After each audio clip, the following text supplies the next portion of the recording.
historic announcement will save millions of Americans their hard-earned money. So make sure to tune in tonight, and we will see all of you in the news media there. President Trump promised to restore law and order to the United States of America, and newly released data proves he is delivering overwhelmingly on this promise. A study from the Council on Criminal Justice shows that the murder rate across America's largest cities plummeted in 2025 to its lowest level since at least 1900. Again, let me repeat, to put this in perspective, this marks the largest single-year drop in murders in recorded history. This dramatic decline is what happens when a president secures the border, fully mobilizes federal law enforcement to arrest violent criminals, and aggressively deports the worst of the worst illegal aliens from our country. The numbers don't lie. Under President Trump in 2025, the FBI increased violent crime arrests by 100% compared to the prior year. The FBI also conducted more than 67,000 arrests from Inauguration Day 2025 to January 20th, 2026, which is 197% more arrests than the same period previously. The FBI also disrupted 1,800 gangs and criminal enterprises, a 210% increase from the year prior. The FBI has arrested 1,700 child predators and more than 300 human traffickers across the country. Since President Trump took office, 6 of the FBI's top 10 most wanted fugitives have been captured. Right here in our nation's capital, where you all live, so you know it well, whether you choose to report it or not, the president's efforts to make D.C. safe and beautiful have worked. As of last week, D.C. homicides were down 62%, motor vehicle theft down 53%, and 2025 had the fewest violent gun crimes of any year of available data in our nation's capital. For more proof that these tough-on-crime efforts are working, look at the president's Make Memphis Safe Again campaign. As of last week, there have been nearly 5,600 arrests made, and aggravated assaults are down 53%. Sexual assaults are down 53%, and robberies are down 70%. Again, that's just in the city of Memphis. 5,600 arrests have taken place because of this president and his Homeland Security Task Force that has surged into Memphis at the request of both the governor and the mayor in that city. A Democrat mayor, I will add. These are the results that can happen when Democrats and Republicans, when the federal government and state and local officials work together. And that's what Trump wants to see to improve public safety across our country.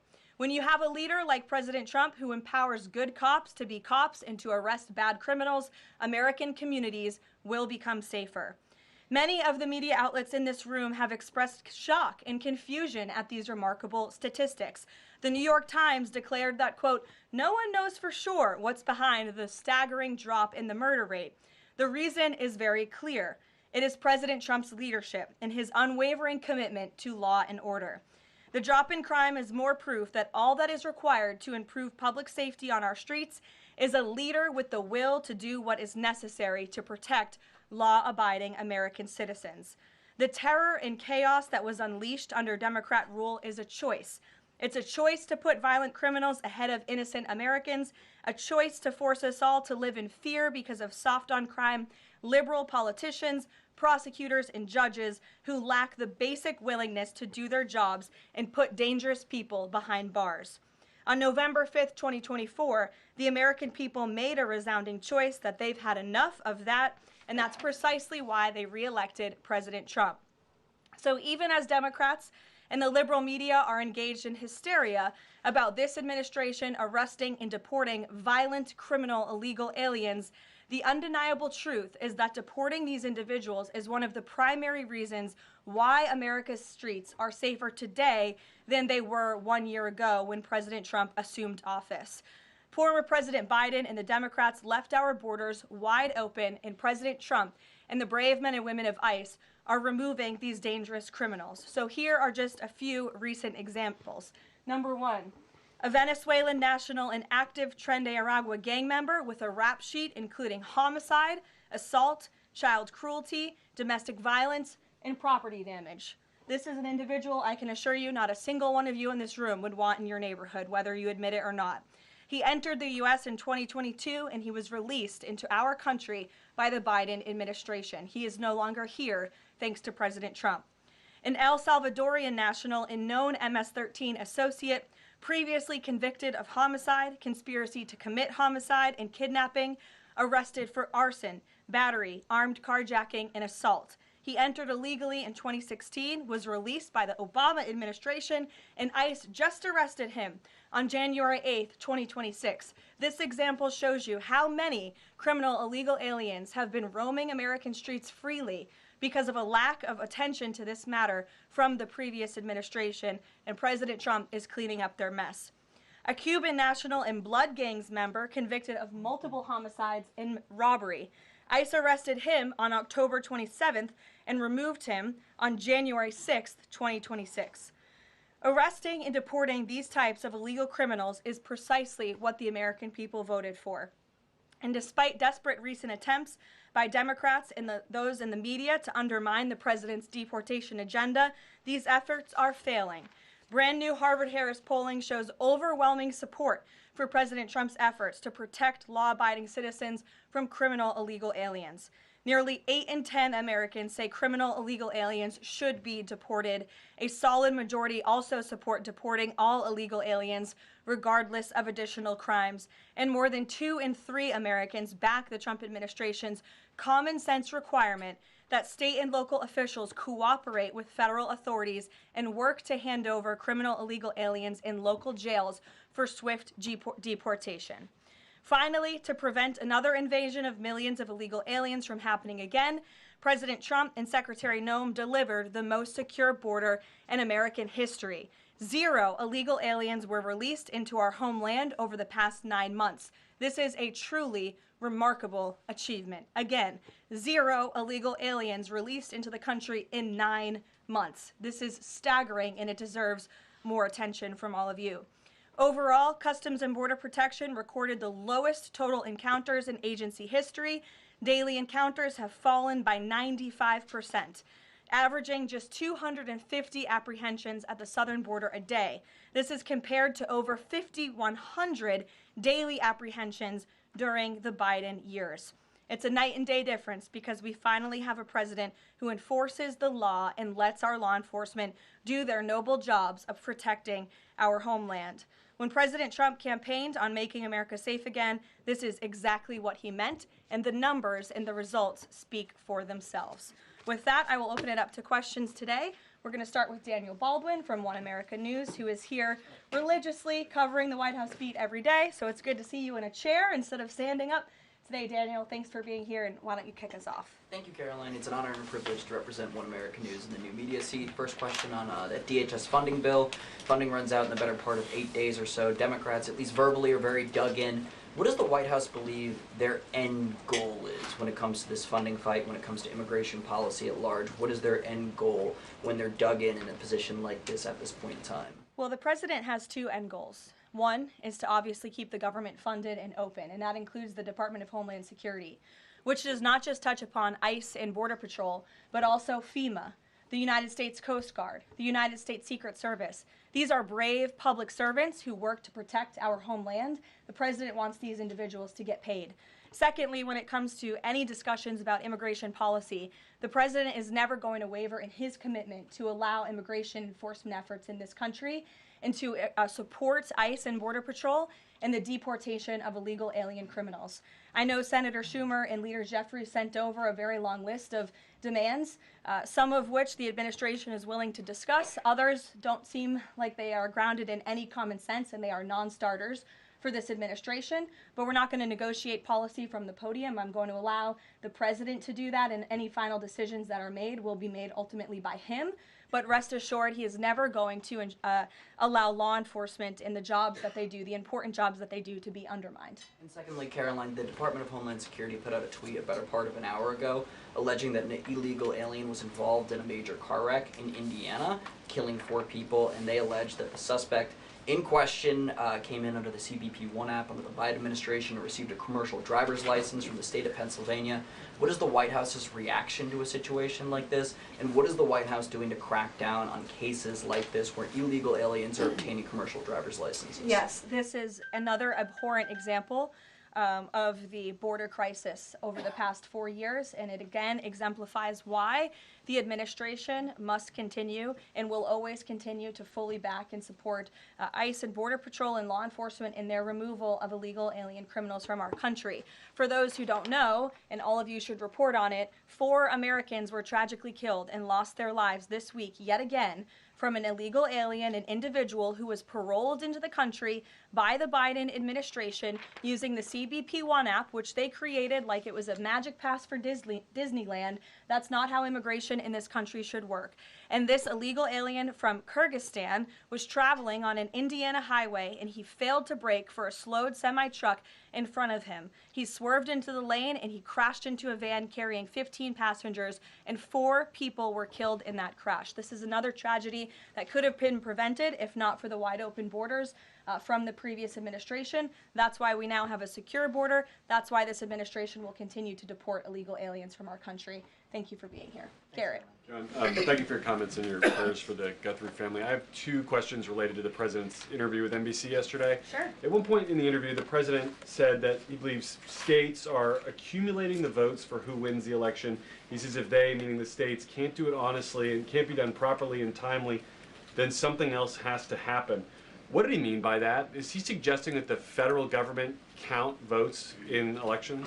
What the president is suggesting, and I just spoke to him about this, is that Republicans and Democrats in Congress should pass the Save America Act. This piece of legislation is going to ensure that states are abiding by federal election law by removing non-citizens from their voter rolls. In addition, the Save America Act will require voter ID to vote, and it will require proof of citizenship to register to vote.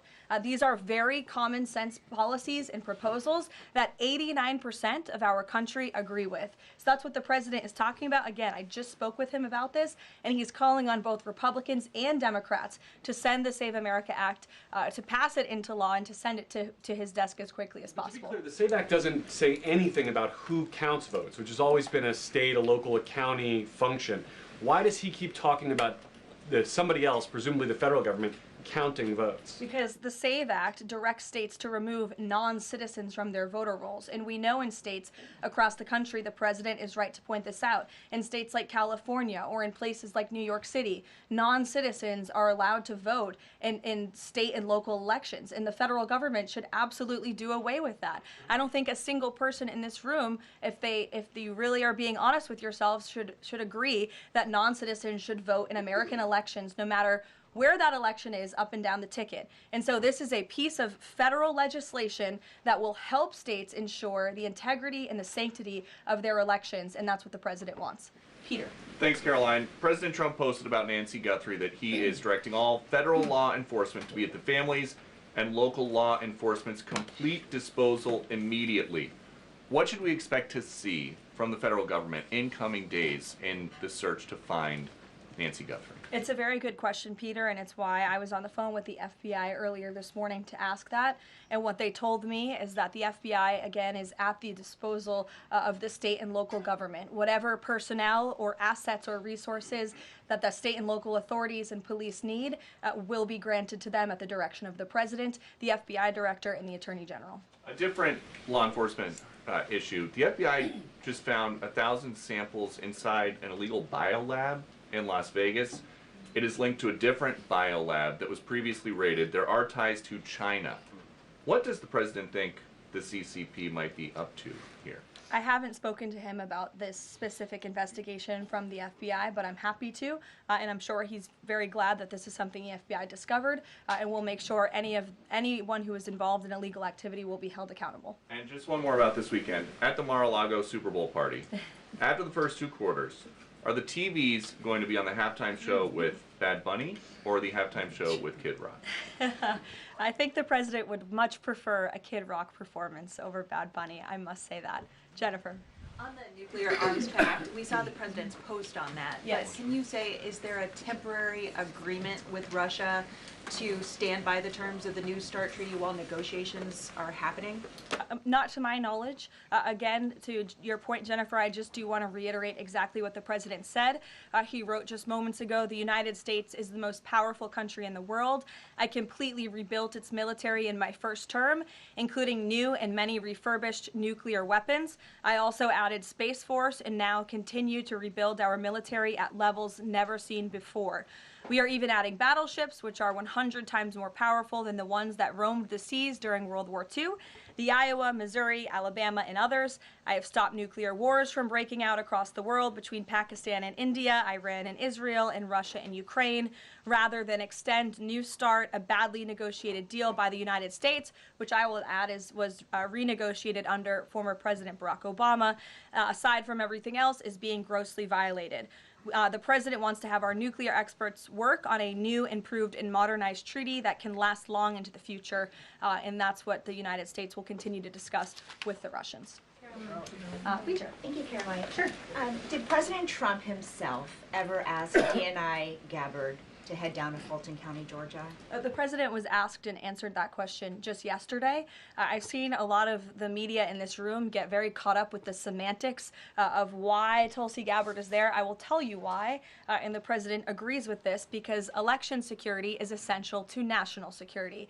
And as the director of national intelligence, it is a part of Ms. Gabbard's role to make sure that American elections are free of foreign interference and that American elections are safe and secure. And so the ODNI director is working with the FBI on this effort, and the president wholeheartedly supports both Kash Patel and Tulsi Gabbard in ensuring that American elections are safe, are secure, and are free of foreign intervention. Is there any Michael, indication go that there's foreign With influence? the federal law enforcement's involvement in the search Well, warrants, excuse me one second. It's the media who has said that there's Russian interference in American elections. You guys have been saying that for many, many years. So the people in Fulton Well, County. the people in this room, considering that you all said for many years that Russia interfered in the 2016 election to help Donald Trump, you should all be very happy that we finally have an administration that is looking into that, and we'll be happy to keep you posted. Michael. Thanks, Caroline. With the FBI's involvement in the search for Nancy Guthrie now, has this search expanded nationwide outside of Arizona? And given Pima County's proximity to Mexico, is this now an international search? Well, Michael, that would be a question for state and local authorities as they continue to oversee the investigation at this time. Again, the federal government and the FBI have offered any and all resources, but the state and local authorities are still leading the investigation, so I would direct you to them. I'm certainly not in a position to talk about it. One other question, Caroline. Sure. Friday's talks with Iran, they were originally supposed to take place in Turkey. They've now been moved to Oman. Can you tell us the reason for that move? Look, the president, diplomacy is always his first option when it comes to dealing with countries all around the world, whether it's our allies or our adversaries. And so Special Envoy Witkoff and Jared Kushner will be traveling to Oman for those talks tomorrow, and we will see what comes of those. The president is standing by for an update from them. Sure, in the pink. Thank you, Caroline. Cuban leader Miguel Diaz-Canel said today that Cuba would be willing to engage in dialogue with the United States only without pressure, without preconditions, on equal footing and with respect for sovereignty. But his government is denying what President Trump said, that they are already holding talks. How would you respond to that? I think the fact that the Cuban government is on its last leg and its country is about to collapse, they should be wise in their statements directed towards the President of the United States. But as I just reiterated, the President is always willing to engage in diplomacy, and I believe that's something that is taking place, in fact, with the Cuban government. Yeah, thank you, Caroline. So the Office of Personnel Management released a final rule today that makes it easier to fire government employees who are not doing their job, basically. Does the President believe that there are people in his government still that are not following his agenda? That's a good question. I have not asked him about that. I mean, look, it's a very big government, right? There are thousands of people who work for the federal government here in Washington, D.C. This administration has been very much focused on ensuring that we have an efficient and productive workforce for the American taxpayer. There's not a day that goes by where we don't show up and realize we are public servants working on behalf of the American people, and everybody in the federal government best have that mindset, or they won't be welcome to work for this administration. So I think it's a good thing that the Office of Personnel Management put this this rule out. I think if people aren't doing their jobs, if they aren't showing up for work, if they're not working hard on behalf of this president, they're not welcome to work for him at all. The New York City mayor is dealing with a $12 billion budget deficit. If he texted President Trump, would the president bail him out? I'll leave that answer to the president himself, Ed. Kristen, go ahead. One more follow-up on Karoline Gabbard. You have said that the president supports the fact that she was there, but last night when he was asked about it, he said he didn't know why she was there. He didn't say that he directed her. Can you clarify on that? Did she go by herself and he learned later and supports it? Well, did you look at the full entirety of his response? I was in the room for that NBC interview, Kristen, and he just said exactly what I told you, which is that election security is essential to national security. We need to ensure that our elections are free and are fair and are free of foreign interference. And he spoke about how Ms.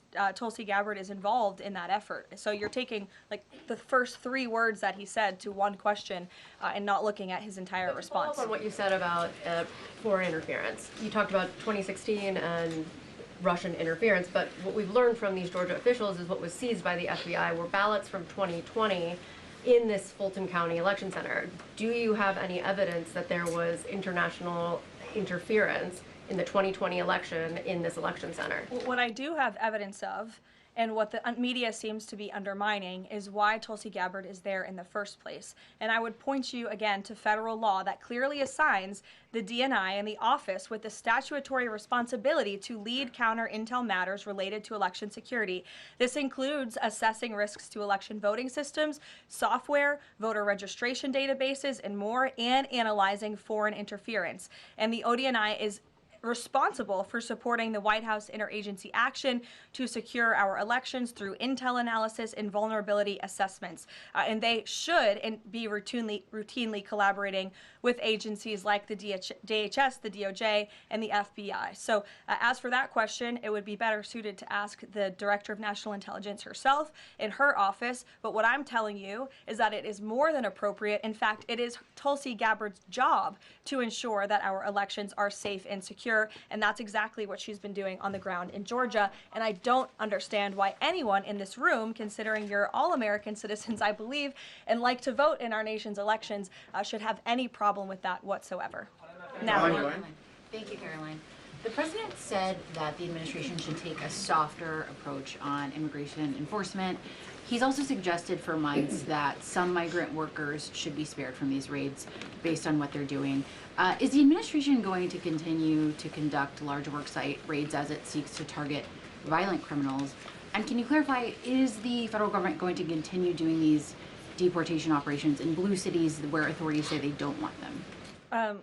Well, first, again, to the president's answer yesterday, the full context of his answer was that he'd like to see a softer touch, but we are always going to remain tough. That softer touch the president is referring to is that cooperation that is necessary between state and local authorities and federal government authorities to ensure that we can continue deporting illegal aliens from our communities without tons of agents having to go after one illegal alien. If the states and the local governments just turn over their illegal aliens to ICE at jails, as they should be doing, it requires one agent to deport that one illegal alien who can then go on their way to their home country in a peaceful manner. The escalation that we've seen take place in Minnesota is a direct result of the refusal of state and local officials to cooperate with the federal government and with ICE, which has led to these hostile and dangerous environments. And so we don't want that. Again, the president wants direct cooperation, and that's what he was referring to. As for worksite raids, I don't broadcast any future action that may or may not happen from the Department of Homeland Security. But again, the president's focus and the administration's focus is on targeting illegal alien criminals, especially those who have committed heinous crimes in our country, as evidenced by the few illegal aliens that I just shared with you here today. Will ICE and Border Patrol avoid going to other blue cities where the local officials are saying, we won't work with you, we don't want you here? Well, first of all, those local officials should be wanting to work with ICE. Why would any official, whether you're a Democrat or a Republican, want murderers and predators in your city. It makes zero sense. It's an untenable position. The only reason Democrats are taking that position now is because their entire party platform is just anti-Trump. It makes no sense for the American people. They should be calling this White House, they should be calling Secretary Noem, they should be calling Tom Homan, and they should be saying, we want to work with you to remove the worst of the worst criminals from our city. Please come here. So yes, ICE is going to continue to do their job in cities and communities across the country, but it certainly makes it much easier when we have that level of cooperation and corroboration at the state and local level. In places like Florida, where there has been the arrest of thousands, tens of thousands of illegal alien criminals. None of you talk about that, or none of you hear about that, because these operations are going seamlessly and peacefully. Why? Because there is an intimate cooperation between the state government and the federal government, and that's what the president wants to see in all 50 states. In the whites, yes. Hi, thank you, Karoline. Over the weekend, President Trump said that he was giving a serious look at endorsing in the Texas Republican Senate primary. We know that Minnesota and Georgia also have competitive, crowded primaries. Is he giving those races a serious look as well? Well, I'm not allowed to speak from the podium on any future political endorsements the president may or may not make, but I know that he is watching all of these races across the country quite carefully. I won't get ahead of him on any potential endorsements. John. Thanks a lot, Caroline. Two questions for you about the continuing resolution that the president signed for the Department of Homeland Security. What would be the repercussions for all of the agencies under DHS if no agreement is reached on funding when that deadline approaches next Friday? Well, there will be grave repercussions for all of those agencies, but more importantly, frankly, for the American people who those agencies serve. And that's exactly what the president and the White House want to avoid. Again, we want to keep the government funded. We want the Department of Homeland Security, of course, to be up and operationalized and continuing as necessary to protect our homeland, to secure our border, to ensure the brave men and women of the United States Coast Guard are getting paid, the brave men and women of the United States Secret Service who protect the president, the vice president, and frankly, all of you in this building every day continue to receive the paychecks that they so well deserve. And so that's why the White House will engage in these talks with Democrats. But again, the president is never going to cave on this administration's core promise to deport illegal aliens from our country. You said, Caroline, in your statement that there are certain proposals that Democrats are putting up that are non-starters. What are some of those non-starters? There are a few, and it's a very good question, but I won't negotiate from the podium. I know the White House will be engaged in direct, serious talks with Democrats on this important matter. Natalie. Thank you. In addition to launching Trump RX tonight, Trump has said that he wants to meet with insurance companies to lower healthcare costs. Do you have any update on when those meetings are Yes, he does want to meet with insurance companies. That meeting will take place. I don't have an update on when it will be on the schedule, but the purpose of that meeting will be to continue to negotiate with these companies to ensure that more money is going back to the American consumer. And you're all going to see that on full display tonight at 7 o'clock with the formal launch of Trump RX. I'm telling you, this is going to be a very cool and unique event, so everybody really should tune in. Can you clarify what the president said on the Diego Garcia deal? He said he didn't like it, now again he says he's for it. He spoke with Prime Minister Starmer directly. He understands Prime Minister Starmer's position, and he supports it. But as the president reiterated in that statement, of course, the United States reserves the right to protect our assets. We still have a military base, of course, on the island of Diego Garcia. And so the president reiterated to the Prime Minister and to all of you that the United States will never waver, if necessary, in protecting our assets anywhere in the world, but including on Diego Garcia. And he supports the Prime Minister's decision. Elizabeth. Just on that one, Caroline, can I ask you... said that he's now seeking... John, I'll go to you after. The president said he's now seeking $1 billion from Harvard, considerably more than before. What changed here, and how are negotiations going? Well, look, this has been an ongoing negotiation and, frankly, a frustrating negotiation for the president and the administration because we want a deal. And it's very unfortunate that Harvard has dragged its feet in understanding they need to rectify the wrongs and the illegal behavior that took place on their campus over the course of the past several years under the previous administration. And so the president wants a justified deal to correct for that criminal behavior that took place on their campus. He is now demanding $1 billion from Harvard University, and Secretary McMahon will be continuing to lead this negotiation and these talks. John. Caroline, thank you. You mentioned some polling earlier that was very compelling on deportations. Rasmussen came out with a poll today, said 75% of Republicans want all illegals deported. It seems like the conversation has shifted again to focusing only on deporting illegal aliens who are criminals. Is the president still committed to deportations of the 20 million illegals that came here under Joe Biden, or are you starting to see that back? Yes, and the president has always been committed to that, John. But we must prioritize, and the prioritization is on those tens of thousands of convicted criminals whom we know are still roaming our streets. ICE and Border Patrol and DHS have done a phenomenal job of removing tens of thousands of them. Actually, nearly 1 million people have been deported from our country over the past year, 2 million additional self-deportations, so nearly 3 million people have left the United States. But again, as you pointed out rightfully, Joe Biden and the Democrats allowed approximately 20 million people into our country illegally. So yes, of course, the president is committed to ensuring that America is and always will be a nation of laws. Thank you, Caroline. Steve Bannon recently said, quote, "We're going to have ICE surround the polls come November." Is that something that the president is considering? That's not something I've ever heard the president consider, no. You can guarantee to the American public that ICE will not be around polling locations or voting locations in November? I can't guarantee that an ICE agent won't be around a polling location in November. I mean, that's frankly a very silly hypothetical question. But what I can tell you is I haven't heard the president discuss any formal plans to put ICE outside of polling locations. It's a disingenuous question. Caroline, I had two questions regarding DHS. The first one is, one of the Democrats' main demands for DHS funding was to demask ICE agents.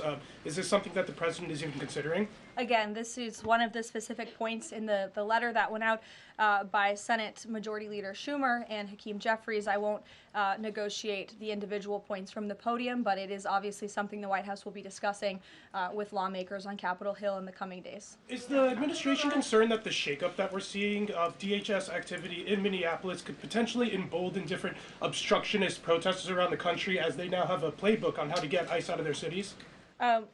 No, because what you saw yesterday with the drawdown of 700 agents only occurred because the condition that the President of the United States set for local states, local counties to turn over illegal aliens to ICE has been met. The vast majority of counties, nearly every single county now in Minnesota, has made an agreement to notify ICE when they are releasing an illegal criminal from their jail. This is a huge win for the administration. Again, it's a condition the president set out and has been met thanks to the tireless efforts of Mr. Homan. And as for the left-wing agitators who have been illegally obstructing ICE's immigration efforts, we are not letting that behavior go unnoticed or unpunished. In fact, just today, the Department of Homeland Security arrested this individual.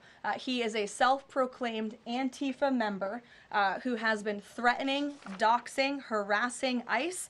He called for the murder of federal law enforcement officers. He encouraged bloodshed in the streets of Minnesota. He proudly acclaimed affiliation with the domestic terrorist organization Antifa. And the Department of Justice, thanks to the great work of HSI and the FBI, was able to locate and arrest this individual today.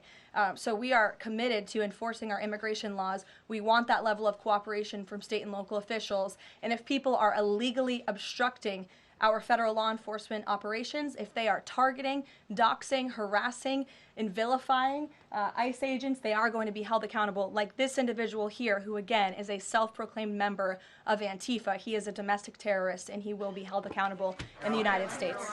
Caroline, just to follow up on Garrett's earlier question, I mean, you've talked a lot about the SAVE Act. I know you spoke with the president about it before you came out here.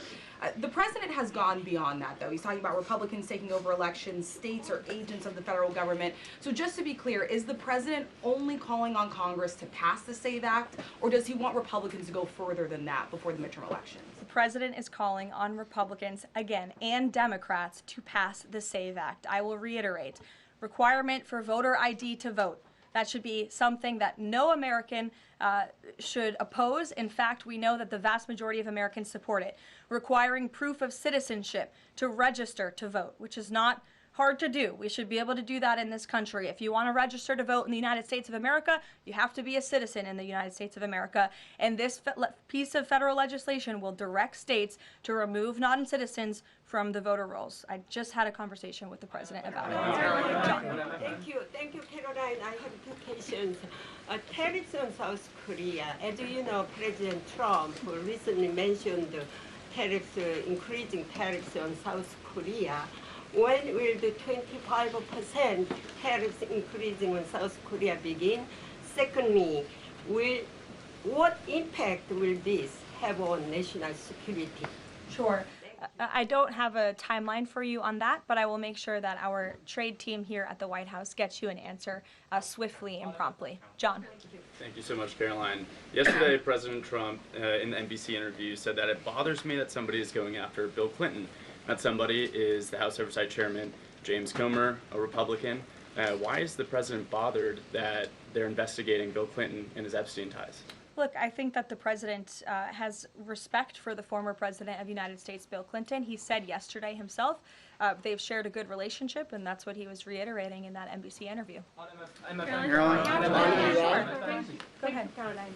Can you tell us a little bit about the agenda for tomorrow's talks with the Iranians? What will be the focus of the discussions? Diplomacy moving forward. The president has obviously been quite clear in his demands of the Iranian regime. Zero nuclear capability is something he's been very explicit about, and he wants to see if a deal can be struck. And while these negotiations are taking place, I would remind the Iranian regime that the president has many options at his disposal, aside from diplomacy, as the commander-in-chief of the most powerful military in the history of the world. Take one Washington Examiner. Go ahead. Lynchburg County, Virginia is their local law enforcement is defying the blue government's demand that they no longer cooperate with ICE. There's a lot of red counties that are thumbing their nose at the blue government, blue states leadership, telling them not to cooperate with ICE. Will this administration support those counties in any way? Support them either through legal help or? Absolutely. And if there is a county in this country, whether it's red or blue, that seeks to cooperate with the federal government to remove violent, illegal criminal aliens from their communities, this administration is here to help. You've heard the calls from the president himself on asking Democrats and Republicans across the country to call on the Trump administration to work with them, not against them, in the matter of public safety and securing our homeland. Thank you all very much. You'll hear directly from the president tonight at 7 o'clock, and I hope everybody has a good weekend. Happy Super Bowl weekend. The president has wisely chosen not to make a prediction in Sunday night's game, but as a native girl from New Hampshire, go Patriots. Thank you, guys.